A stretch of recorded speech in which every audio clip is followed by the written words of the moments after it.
भाई गर्मी की छुट्टी के ऊपर एक ज़बरदस्त कॉमेडी स्टैंड अप कॉमेडी का प्रोग्राम जिसको मैंने देखा और मैंने सोचा क्या ही शानदार है और मैंने सोचा कि क्यों ना मैं अपने व्यूअर्स को इसके बारे में कुछ दिखाऊं बताऊं और खुद बैठ के मिल के इंजॉय करें। तो ये स्टैंड अप कॉमेडी है और इसके ऊपर मैं अपने कमेंट या रिव्यू देने जा रहा हूँ। आइए इसको देखते हैं और इसको इंजॉय करते हैं। चलिए स्क्रीन की जानिब।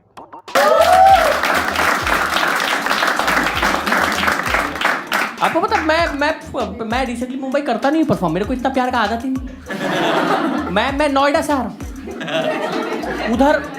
उधर इतना हरामी लोग बैठा है। मैं परफॉर्म किया और उसके बाद मैंने पूछा उनसे कि are you guys having a good time. एक बंदा पीछे से खड़ा हो गया, वहां से कह रहा है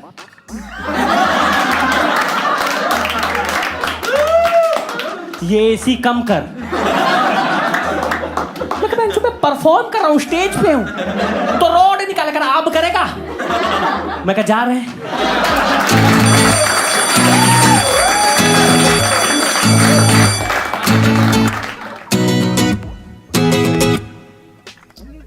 आप लोग में से कोई है ऐसा जो स्कूल टाइम पे गर्मी की छुट्टियां जिसको नहीं पसंद है ना? ये अजीब चुट्टी वाला सवाल नहीं है। 2-3 लोग मारा भी है हमको इस बात में, सब क्या सवाल पूछ रहा है। कोई भी नहीं यहाँ पे, कोई भी नहीं, सबको भी सबको पसंद है। बहुत बढ़िया है यार। मेरे पास कारण है इसका। I used to hate summer vacation और कारण इसका ये है कि मैं जिस स्कूल में था ना, उसमें जितने भी बच्चे थे सब अमीर थे। तो वो गर्मी की छुट्टियों में जा रहे पहाड़ों पे, बीच पे जा रहे हैं। मैं 11 साल से नानी घर जा रहा था। मैं जो 11 साल, 12वें साल मेरे नानी का सामने से कॉल आया, इस बार मत आ जाइयो, जो हमें भी चाहिए प्राइवेसी। हर बार क्या आ जा रहा है, कितना खाली बैठा है यार। मैंने नानी से पूछा, भैया नानी आप कहाँ जा रहे? थाईलैंड। मेरा बाप इतना बार नानी घर गया, वहां के लोगों को लगा ये घर जमाई है, ये इधर ही रहता है यार। मेरे पास गर्मी छुट्टी होता नहीं, पापा एक्साइटेड नानी घर जाएंगे। मैं ससुराल जाने के लिए कौन एक्साइटेड इतना है? पूरा खुश है आदमी यार इतना। मैं तुम लोग सुना होगा कि नानी के घर जब हम जाते हैं ना तो हम फूल के ही आते हैं। नानी बहुत खाना खिलाती, सुना आपने? मेरे नानी भी सेम। मैं आराम से खाना खा रहा हूँ, नानी आई उधर थी और खाओ बेटा। मैं कहा नहीं नानी हो क्या? कह रहे नहीं खा, आराम का ही तो है। खुश जब हर बार आ रहा तो खा। मेरे को अचानक मेरे नानी के साथ रिलेशनशिप खराब हो रहा था यार। इतना नानी के साथ कौन ऐसे रहता है यार? मैं नानी, तुम लोग को लगा नानी लोग फेमस होती है ना परियों की कहानी सुनाने के लिए, राजकुमारों की कहानियां सुना रही। मेरी नानी मुझे बगल में लिटा के कहानी सुना रही थी कि एक ना लड़का होता है, उसके पास सब कुछ होता है, सारे खिलौने होते हैं, सारे किताबें होता है। पता है क्यों? मैं इनोसेंटली पूछे क्यों नानी? कह रही क्योंकि वो यहाँ नहीं आता ना, यहाँ नहीं आता, उसके पास और भी जगह है जाने के लिए। कोई बात नहीं, तू सो। अब कैसे सो? ये बोझ लेके यहाँ छाती पे इतना बड़ा बोझ लेके कैसे सो? और ये एक रीजन है। The other reason why I used to hate summer vacation is that कि इफ यू गाइज रिमेंबर, हम लोग जब वापस स्कूल जाते थे, ये साला टीचर पूछने नहीं लगता, बताओ कहाँ गए थे, बता। अब मैं पूरे क्लास में कैसे बोलूं कि मैं फिर वही? इतना खराब मेरा इंप्रेशन हो जाता था यार। और टीचर, भाई साहब टीचर को सुनना ही नहीं है नानी घर दादी, उसको सुनना कोई तो थाईलैंड गया है, कोई बीच पे जा रहा है, कोई मसूरी से होके आ रहा है, उसको ये सब सुन। टीचर खुद नानी घर से आ रहा है, उसको पता है वहाँ क्या चल रहा है, उसको कुछ आइडिया। वो पूछती भी थी यार कि तुम बताओ तुम थाईलैंड गए थे क्या हुआ, तुम बीच पे गए थे क्या हुआ। मेरे से भाई और नानी की तबीयत कैसी है?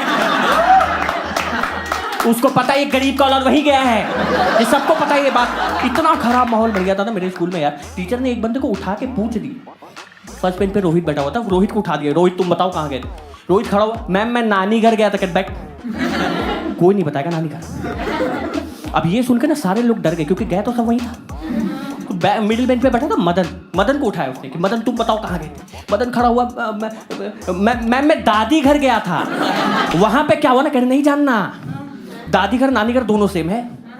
उसके बाद टीचर ने वो किया जो उसको नहीं करना, वो बैक बेंचर पे आई। और आपको पता ही बैक बेंचर कितने हरामी। है कोई यहाँ बैठा हुआ बैक बेंचर साला? देख देख रहे सुतो चिल्ला रहे, अभी लाइट करते इनकी गांड फट जाएगी, पता नहीं क्यों। लाइट करते ही ऐसा चिल्लाता है ये लोग, तो पता नहीं यूपी जाएगा तो क्या करेगा यार, दिन भर चिल्ला रहा वहां जा करके। बैक बेंचर लोग बहुत हरामी होता है यार। मेरे बगल में विक्की बैठा हुआ था लास्ट बेंच पे, इसकी जैसी बार गया ना कि ये पागल ही होगी, कह रहा अभी देख कैसा मजा लेता। इसलिए टीचर ने बोला विक्की तुम बताओ कहाँ गए। ये खड़ा हुआ कह रहा है सबसे पहले हम लोग मॉर्निंग वॉक पे गए।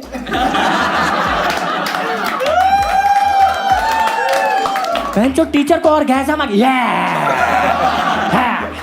ऐसे ऐसे स्टार्ट करते तब जाके कुछ प्लान बनता, सीखो तुम लोग। बहुत बढ़िया विक्की। उसके बाद क्या हुआ बेटा? कह रहा उसके बाद हम लोग जूस पीने गए।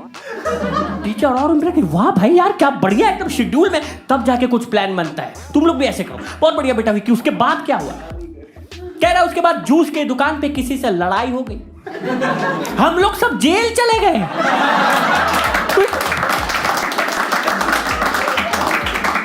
2 महीने जेल में रहे हैं, कल ही रिहा होके आ रहे हैं। जो टीचर ने रिहा सुना उसकी इतनी गंदी फटी, वो वापस मदन पे आई है।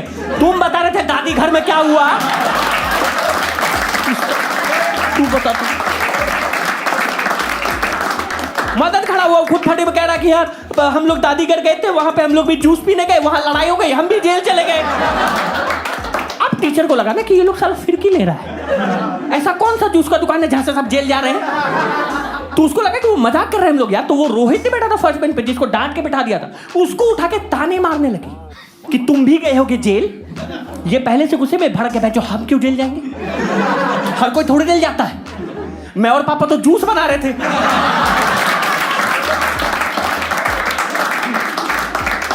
अब जब मैं बड़ा हुआ ना, मैं जॉब करता हूँ, लेकिन गर्मी होती ही मैं निकल जाता हूँ। अब मैं मनाऊंगा गर्मी की छुट्टी, लेकिन मेरे साथ गलती, मैं रिसेंटली भी मसूरी गया हुआ था। मतलब मेरे से गलती हो गया ना, मेरे को सोलो जाना, या तो बाइक से नहीं तो कार से।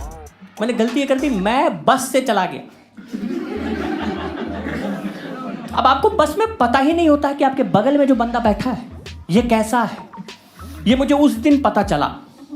वो बंदे नहीं होते जो पहली बार कहीं जा रहे होते, ये आज तक पहले कभी पहाड़ पे गया ही नहीं था। जैसे हमारी गाड़ी जो है ना देहरादून से थोड़ा सा ऊपर चली, जैसे इसको खाई दिखा ना साइड में, इसने मेरा सर पकड़ के घुमा दिया, कह रहा भाई वो देख खाई। मुझे गुस्सा आ गया यार, मैंने डांट दिया इसको, मैंने बोल दिया कि तू जाके किसी और को सुना। ये पागल ड्राइवर को सुनाने लग गया। अरे वो गाड़ी चला रहा, उसको बोल रहा सर वो देखिए खाई कितना दूर है।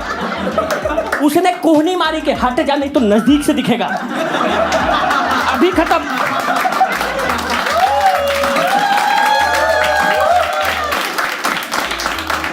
इतना खराब लोग आ रहे हैं, हम लोग पहाड़ पे जा रहे हैं यार। मेरे को इस बंदे को देख ना, मेरे इंसानों पर तो मेरा भरोसा उठ गया। फिर मेरा एक ही भरोसा बचा था टेक्नोलॉजी पे। मेरे को लगा ये लोग तो हरामी नहीं होता यार। मैंने कहीं पे पढ़ा था ना कि एआई जो है वो हमसे ज्यादा होशियार, सुना आपने, आर्टिफिशियल इंटेलिजेंस बहुत ज्यादा होशियार है। तो मैंने ये सोच के बह गया, मैंने एआई वाला कैमरा खरीद लिया। इतना फुद्दू चीज है ये।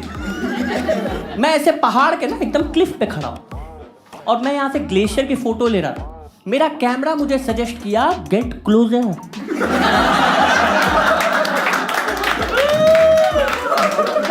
मैंने इसको घुमा के दिखाया है कि देखियो एक बार नीचे, बेंच इसको फट के 3 किलोमीटर ये पीछे है कि आप कहां जा रहा है। उसके बाद मेरा इंसान और टेक्नोलॉजी दोनों दिमाग खराब। टेक्नोलॉजी सही में फॉकल चीज है यार। आपको लगता है कोई टेक्नोलॉजी जो है वो इक्वालिटी में बिलीव करता, ऐसा कुछ नहीं। आप एक बार गूगल पे जाके, गूगल इतना बड़ा हरामी है, आप एक बार गूगल पे जाके लिखो। गूगल के हरामी होने पे सब क्यों हंस रहे हैं? सब याहू वाले बैठे हैं। ये भाई ये बोला ना तूने। आप गूगल पे जाके लिखो ना क्यूट पपी पिक्स, वो दिखा रहा है। क्यूट किटन पिक्स लिखो फिर भी दिखा रहा है। आप एक बार गूगल पे जाके लिखो स्नेक, रेकमेंड ही नहीं कर रहा। साला सांपों ने तेरा क्या बिगाड़ा? जब मैं गूगल पे लिखा, मैंने लिखा एस, कह रहा सेक्स। मैंने ऐसे लिखा, कह रहा स्नैपचैट। SNE लिखा, कह रहा स्नैपडील। फिर मैं फ्रस्ट्रेट होकर पूरा लिखा स्नेक, कह रहा डिड यू मीन स्नैक्स। फिर मैंने हिंदी में लिखा, जो सांप दिखा तो भड़क क्या, कह रहा क्यों तू नेवला है क्या?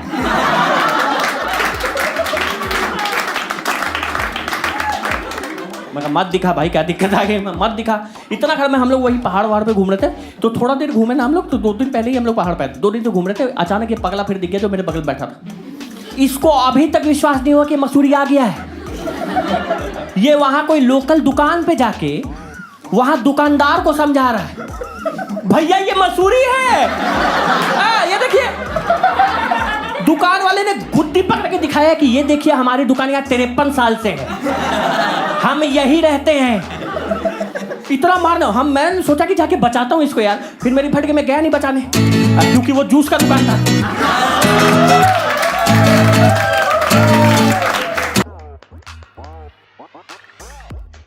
हाँ जी, तो ये था आज का स्टैंड अप कॉमेडी पे मेरा रिएक्शन। हो ये शानदार था, बेहतरीन था, नपे-तुले अल्फाज थे और बड़े तरतीब के साथ और टाइमिंग के साथ बोले जा रहे थे। फुल प्रोफेशनलिज्म देखने को मिली और मैंने इस व्लॉग को बहुत व्लॉग बोल रहा हूँ, स्टैंड अप कॉमेडी को बहुत ज़्यादा एंजॉय किया। ये आप लोगों ने एंजॉय किया। अगर आपको वीडियो अच्छे लगे तो प्लीज़ लाइक, कमेंट और शेयर ज़रूर कर दीजिएगा। मिलते हैं अगले वीडियो में, तब तक अपना ख्याल रखिएगा। अल्लाह हाफिज़।